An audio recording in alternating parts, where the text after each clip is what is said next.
Hello, welcome. I am so glad to be back. I took the whole summer off because I have kids and they were here and they're allowed, and there was just no way I could do Facebook Live. I'm sure you all understand. Another thing is that the little tripod that I had, I took to the gym, and so I have like this other tripod that's like, it just looks weird, but it's fine. We're all fine. But I just wanted to welcome you. Welcome to Macros for Moms. My name is Jenna. I am the founder, Macros for Moms. I am a mom of 6, but 4 of them are my stepkids, and then we have 2 of our own, and we have 3 of them that live with us. So we have a 14-year-old, an 8-year-old, and a 7-year-old, and then I have my little puppy she's not a puppy anymore. She'll be 2, but I got a doggy to go with it. And so I just created this group because I was also one of those moms who struggled with dieting, and I did all of the diets, paleo, keto, whatever ends in an O. And I spent a lot of my life just in the yo-yo dieting. And I mean, I've been in the health and fitness industry for about 12 years. And even though I was certified as a nutrition coach, a lot has changed since then, since the last 12 years. And so, I had my kids. And after I had my kids, I decided to get back into it and become current with, all of the new information, the new research that has come out now about nutrition. And, it's not low carb anymore, and it's not South Beach diet. It's not any of those things. And what I have found is that macros is the most sustainable way to lose weight and to keep it off. And so I have a lot of, honestly, when I bring clients on, we always start at what's your history. I think that as moms, we get so busy and sometimes we forget to eat. It's this cycle of, I'm dieting all week, and then the weekend is when we just kind of blow it, right? And so we live in this deficit. And so when you try to go diet and then it doesn't work, you're like, why isn't this working? And it's frustrating. And so what I don't think that gets explained very often is that you need to first go into a maintenance, and then you can go into a deficit. And so I'm going to explain that a little bit. Hopefully, I'm going to try and make it as simple as I can, and just kind of help you. Okay, so I have some notes here because I kind of, I was talking to my husband about it this morning, and it was like, it's this, and that. And he's like, oh, okay, yeah, that makes a lot of sense. And I'm like, I can easily explain it, but also I don't want to leave anything out. Also because I was excited, and I was like, hey, let's not leave anything out. Okay, so why does your weight loss stall? And it has to do with your maintenance, right? So you're either in a bulk, a maintenance, or a deficit. Okay, so that's kind of why it's important to track. It's important to track to know where you're at. Now, if you have been tracking macros for a long time and you know what each food's cost, you kind of think of it as a budget, right? This is how much it costs, this is what I have. Once you have an idea of that, then you don't have to track for the rest of your life. And that's kind of my goal as a coach, is to teach my clients okay, this is teaching them how to track, first of all. Teaching them, okay, here's what your maintenance is, put them in maintenance.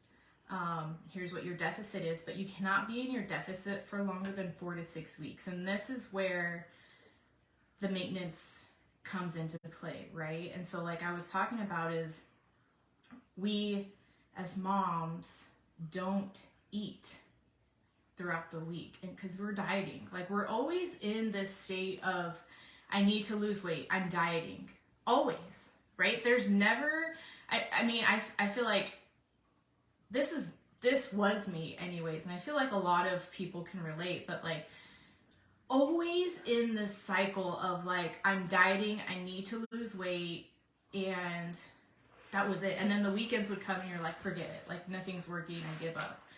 And so what we have to do is track where you're starting at, okay?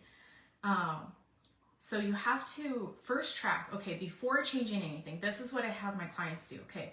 So I bring you on as a client, we talk about what your history is, right? Like what kind of diets have you tried? Like, and that gives me an idea of where your metabolism is kind of at. But what I want you to do first is track for at least 5 days what you're currently eating without changing anything, okay? And you need to get the average amount of calories that you're currently eating. This is going to give you a starting point, okay? So then this is when you can go and find what your maintenance calories are. So I know a lot of you go online and you know, you use the macro calculator and you're like, okay, what are my macros? What should I be at? And it'll give you your macros. But you should do, and you do that for a deficit, but you can also do this for your maintenance. And so this is what you should do. So you track your calories of what you're currently eating and then find what your maintenance is. So if you're currently eating, say 1,300 calories and it says your maintenance calories are, usually it's like in the 2000s, 2,100, 2,300, then you need to slowly reverse diet and build your way up to those maintenance calories. Let me tell you why. Because if you're currently eating 1,300 calories, there's something called metabolic adaptation, okay? And this is where a lot of people say like, my metabolism's not fast, my metabolism's broken. The correct phrasing for it is metabolic adaptation. So when your body is so used to eating 1,300 calories, your metabolism adapts to those calories, and that 1,300 calories are your new maintenance calories. And so in order for you to lose the weight, you would have to go into a deficit from that 1,300 calories. And usually a deficit is anywhere from 300 to 500 calories. So it would be like 800 to 1,000 calories that you would have to eat to lose weight. And I don't know about you, but that's like we didn't get to where we're at because we didn't like eating, right? Like, let's be real. Also, I have a funny story is I was at Starbucks on Friday, and this woman came in, right? And she like obviously like had just finished working out. She had like a sports bra on and like leggings, and she was like in her socks. She probably finished running or something. I don't know. But she was like ripped. And it was packed. I don't know why it was so packed on Friday. It took me 30 minutes to get my coffee, but that's beside the point. But everybody was looking at her and was like we were all in awe, and I was like, wow, she's like ripped. And she was probably like in her 50s, and I was like, that's pretty amazing. However, this, like, I don't know what happened, but she ordered her coffee and she was like walking out with it. For some reason, she got hers faster than I got mine, which is odd. But like the barista told her like, oh, okay, like have a good day. And she was like, what'd you say? And she was like, oh, she's like, I said have a good day. And she's like, do you really mean that though? Do you mean that? And she's like, yeah, I did. And she's like, yeah, sure you did. And she walked out, and we were all like, oh my gosh. And I was thinking like, she either needs more calories or she's probably on testosterone. Like you can look lean and amazing, but if you don't have a great attitude, if you're not feeling well, if you're grouchy, then like, what's the point? Nobody wants to be around you, right? Like you can't enjoy a life. And so this is why it's important to go into your maintenance. So if you go into your maintenance, so say your maintenance is 2,300 calories, Then you can go into your deficit. So then your deficit would be, if you did the math, would be like 1,800 calories, 2,000 calories, somewhere around there, right? So you're still eating more than you originally were even eating, and you're still losing weight. And so that's why it's important, okay? So when you're in a maintenance, when you feed your body the amount of calories that it needs, your energy is going to be higher, you're going to be sleeping better, your cravings are going to go down, you're going to be just like, your body's going to heal. So if you have like health issues, the calories help support your body and give you energy to heal. So if you're living in a deficit and you have like health issues, like, you're not helping yourself. Being in a deficit puts extra stress on your body. So your body's trying to heal, but then it's also like, I'm not getting enough food, and it's just under a lot of stress, if that makes sense. So if you have like mental stress on top of that, and then you're in a deficit and you're putting this physical stress on your body on top of that, working out is more stress, like that can't be, I mean, no wonder you're not losing weight. Your body's under a lot of stress. And so that's the importance of getting healthy before you get into a deficit. Now, I know a lot of you come to me and you're like, I just want to lose weight, and nobody wants to hear like, well, first you have to go into a reverse diet before you lose weight, because everyone just wants to lose weight. We want it all fast and quick. But here's the thing. If you do it right the first time, and you go into your maintenance and then go into a deficit, then you don't have to continue building into that. So my next reason is, you cannot be in a deficit longer than 4 to 6 weeks. So like I talked about, your metabolic adaptation, right? We don't want your metabolism adapting again to that deficit calories, because then your weight loss is going to stall. This is when people stop losing weight. So it's important for you to go back into those maintenance calories to let your metabolism know, like, hey, this is our maintenance, this is where we're at, everything's good. You hang out there for like 1 to 2 weeks, and then you can go back into your deficit. Once you learn how to do this and you track and you properly do this, then you don't have to do diets anymore. You can continue eating the foods that you enjoy eating without having to take out like food groups. Like, you know, there's a lot of people who keto, like, I'm doing keto, I lost weight. Like, yeah, that's awesome. I'm glad that you lost weight. But like, if you look at it, like, the reality is that you're just taking a food group out from your diet, which is really doing what? It's taking calories out, right? And it's like calories that you really enjoy. So what happens when you reach your goal, your weight goal, is that you're going to bring those foods back in because they're foods that you enjoy. And so then what's going to happen? You're probably going to gain the weight back, right? Because you're adding those calories back in, but also you're still kind of eating that keto way-ish. And so it's just, you know, figuring out what works for you, what's sustainable, what foods do you like. Now, if you're like, I don't like carbs, I'd rather do keto, then that's cool. I mean, you can do that. But carbs give you energy. Carbs are good for you. But that's a whole nother subject. We can do that. We can talk about that on next week's live, about carbs and keto and all that. But that's like one of my biggest, I think that's like why I got back into this, was because we have close friends who, my husband's like, oh yeah, like, you know, so-and-so just started juicing and they have like this really bad headache and they stopped drinking coffee. And I'm like, why? Like, cause he wants to lose weight. And I'm like, but like, you don't have to do that. You don't have to, like, that's not like, don't do it. If you don't have to, don't do it. Let's be healthy about it. Let's learn healthier strategies on how we're going to lose weight. Let's just feed our body. Let's not continue to, like, honestly, abuse our body and starve it. And, you know, like, help our body know, like, hey, I'm going to feed you today. You're going to feel great. We're going to have energy. We're going to be in a good mood. And, you know, like, yes, we're going to go into a deficit and you might be a little hungry, but that's normal. Like, that's okay. So that's why it's important if you go onto, you know, an online macro calculator, it's going to give you the numbers of what your deficit is, but obviously it's not going to ask you what your history is. Like, well, how many calories are you eating before this deficit? You know, it's not going to give you an idea. An example, I don't know if you ladies saw in the group, but there was somebody who's like, ever since I started tracking, I've been gaining weight.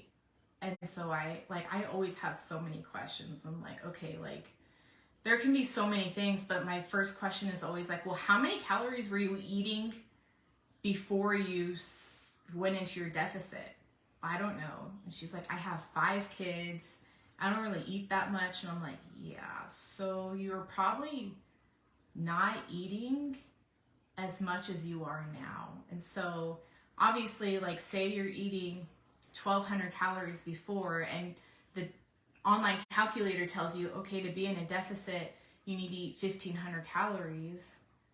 Obviously, you're going to gain weight. And so it's important, again, track what you're eating. Don't change anything. Get an idea of how many calories you're starting with first. Use that as a starting point of like, okay, and then figure out, okay, what's my maintenance and what's my deficit. And that'll give you a starting point of which direction do you need to go in. And I think that's it. I mean, reach out for help. It's, again, like we take this on ourselves for so long. And I talk to people and I'm like, hey, how much longer do you want to go through this cycle? Like, so I'm like part of this macros group, and I see like people who are like, oh my gosh, I blew it this weekend. And I'm like, I don't even know what that feels like anymore. I've totally been there where like you eat so like strict through the week, and then on the weekend you just like blow it. And I'm like, wow. I think, I mean, obviously it's not just about tracking, but it's a lot about your mentality around food. You know, my husband and I have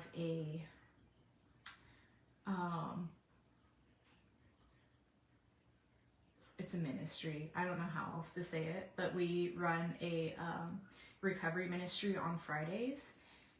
And it's really about teaching people why they use the coping mechanisms that they do, right? And so it's not just drugs and alcohol, but it's like, okay, so why are you eating?